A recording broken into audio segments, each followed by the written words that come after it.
Hey guys, Dion di sini. Pernah nggak sih kalian membeli suatu barang yang kalian itu pingin, tapi uangnya itu hasil dari kalian nabung untuk membeli suatu barang yang lebih mahal daripada itu? Masaka! Nah, itu terjadi kepada saya dan inilah dia Nintendo Switch versi 1 second yang saya beli seharga 3,2 juta rupiah. Sebenarnya saya udah ngidam lama sama si Switch, tapi karena pas itu harganya masih mahal ya pas awal rilis, jadi saya stay aja di Nintendo 3DS saya. Masih banyak game juga yang belum saya mainkan, ya udah sabar dulu. Dan akhirnya setelah 3 tahun kemudian kesampaian juga membeli Switch dengan harga second, murah sekali ya, cukup murah. Saya dapatnya full set lengkap 3,2, nggak ada lecet, nggak ada dent sama sekali, masih mulus, terawat. Walaupun ini versi 1, ya nggak apa-apa, yang penting saya masih bisa main game yang saya pingin seperti Pokemon, Mario, dan lain sebagainya. Pas pertama kali saya nyoba ini kok rasanya agak kegedean ya. Jadi sebenarnya saya nggak terlalu biasa sama konsol yang layarnya itu besar sampai segini, sekitar 6 inch kalau nggak salah. Dan pegangnya itu ya apa ya, kayak jauh banget gitu tangan satu sama yang lainnya. Tapi lama-kelamaan pas saya pakai 2 hari 3 hari ya udah mulai kebiasa. Jadi ya sampai sekarang nyaman-nyaman aja sih, nggak ada masalah sama sekali. Kemudian untuk gripnya ketika saya pakai untuk main game ini sebenarnya udah cukup enak. Cuman saya harapkan di bagian belakang Joy-Con ini ada semacam tonjolan lagi biar lebih nyaman aja. Tapi ya karena nggak ada ya nggak apa-apa lah. Tombolnya oke, enak, clicky, tapi sayangnya di sini tidak ada D-pad. D-pad itu yang tombol arrow tapi yang bentuknya plus. Jadi di sini nggak ada, digantikan dengan 4 tombol yang mirip dengan ABXY-nya. Karena si Switch ini emang didesain untuk bisa mainin game multiplayer. Jadi menggunakan tab yang ada di sini, tinggal kalian buka stand yang ada di belakang, kemudian senderkan, lalu kalian copot 2 Joy-Con-nya dan kalian bisa main bersama teman kalian berdua. Di sini saya sangat bersyukur ketika Nintendo memutuskan untuk menggunakan port USB Type-C sebagai chargingnya. Nggak seperti konsol mereka yang sebelum-sebelumnya yang mana kalian harus beli chargernya itu sendiri, harus terpisah. Pokoknya kalau nggak pakai charger mereka, ya kalian nggak bakal bisa ngecas si konsol itu.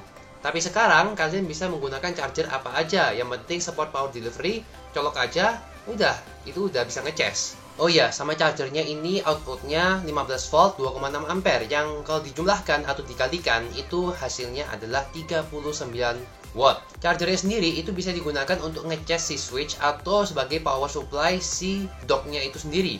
Nah, untuk docknya nanti saya akan ceritakan pas kita main game. Terus kalau kita pengen main game, harus beli kaset atau kita download? Jawabannya bisa keduanya. Kalian bisa download di Nintendo eShop dengan membayar sejumlah dolar, kemudian kalian tinggal download. Dan disarankan menggunakan SD card tambahan karena kebanyakan game itu size-nya besar-besar ya. Ada yang 7GB, ada yang 8GB, ada yang 10GB, dan ada yang lebih dari itu. Kemudian kalian juga bisa beli cartridge atau bahasa kerennya itu kaset di online shop ataupun di marketplace, atau kalian beli second nggak apa-apa karena cartridge itu nggak harus baru. Sama halnya kalian kayak beli kaset PS4. Kalian beli, mainkan, kemudian kalau bosan kalian jual lagi. Harganya ya nggak turun-turun amat, jadi masih bisa dibilang untung pemakaian. Nah, di sini sama juga karena kalian beli cartridge-nya si Nintendo, kemudian kalian mainkan, kemudian kalian kalau udah bosan tinggal jual aja. Harganya ya nggak turun-turun banget sih, karena saya beli Pokemon itu aja harganya bekas itu 400.000. Sedangkan barunya ya 450, jadi nggak terlalu rugi-rugi amat. Oke, sekarang saya ingin cerita sedikit mengenai pengalaman saya main game di Switch ini. Sebenarnya saya cukup kaget soal performanya, ini cukup enak banget, nggak terlalu panas juga ya. Kalau si 3DS saya kemarin tuh sempat agak panas dikit, tapi ini saya main 2 jam 3 jam lebih itu nggak begitu panas, jadi normal-normal aja ya. Kemudian main di layar gede pasti lebih puas, apalagi kita bisa cast menggunakan dock yang ada di dalam kotaknya itu ya. Main game menggunakan monitor ataupun TV sebesar 24-32 inch, game Nintendo sebesar itu, wah itu luar biasa. Main Pokemon tuh bakal puas banget. Kemudian untuk kualitas speakernya ini bukan mono tapi ini stereo ya. Jadi bener-bener puas ketika kalian main game seperti game-game adventure ya, seperti Legend of Zelda atau yang lain sebagainya. Saya main Pokemon aja puas, apalagi main game-game seperti itu. Lalu untuk baterainya sebenarnya sih saya nggak terlalu mempermasalahkan. Katanya si Switch yang pertama ini kan baterainya agak boros ya, cuman awet 2,5 jam sampai sekitar 6 jaman. Tapi ya saya kan pemakaiannya juga nggak sampai saya bawa keluar-keluar jalan-jalan. Paling cuma di rumah aja main 2-3 jam selesai. Dan itu pun masih bisa bertahan lah beberapa hari nggak saya cas, karena juga saya jarang main. Dan kalau saya lagi intensif main ya palingan habis sekitar 3-4 jaman ya, itu dengan brightness yang cukup agak tinggi, kemudian soundnya itu saya tinggiin. Oke, mungkin itu aja untuk impresi pertama saya dan review singkat soal Nintendo Switch versi 1 di tahun 2020 ini, versi pengalaman saya ya. Jadi kalau ditanya kenapa saya ngambil si Switch yang pertama karena harganya yang ya udah turun murah ya karena bekas. Kemudian yang kedua karena dia itu memiliki fitur yang sama seperti Switch versi kedua, cuman ya versi kedua itu punya baterai yang lebih unggul dan layar lebih bagus gitu aja. Terus kenapa nggak saya ambil si Switch Lite? Ya karena pertama, pengalamannya pasti tidak selengkap si Switch yang biasa. Kedua, layarnya itu kecil. Ketiga, ya bentuknya itu ya kayak PSP, jadi nggak ada beda jauh. Jadi seakan-akan saya itu megang PSP versi Nintendo. Ya saya nggak mau, pasti saya ingin mengalami hal yang lebih baru. So kesimpulannya adalah, apakah membeli Nintendo Switch versi 1 bekas di tahun 2020 itu worth it?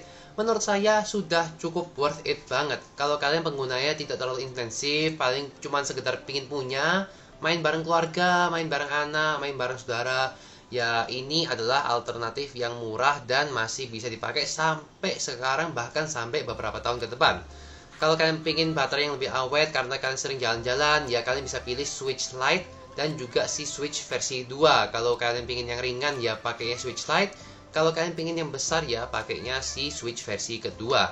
So mungkin itu aja untuk video kali ini. Terima kasih sudah menonton dari awal sampai akhir. Jangan lupa subscribe, like, dan share video ini kalau kalian suka. Dislike aja kalau nggak suka. Dan kalau ada kritik dan saran atau request barang yang akan direview, silakan tulis aja di kolom komentar di bawah ya. Saya akan usahakan untuk baca. Kalau bisa saya jawab beberapa pertanyaan di antara kalian semua. Untuk yang mau nanya-nanya soal Switch versi 1 bekas, nyarinya gimana, kondisi itu harus seperti apa, silakan tulis aja di kolom komentar di bawah. Tanya-tanya monggo, silakan. Oke, mungkin itu aja untuk video kali ini. Thanks for watching and I'll see you next time. Bye.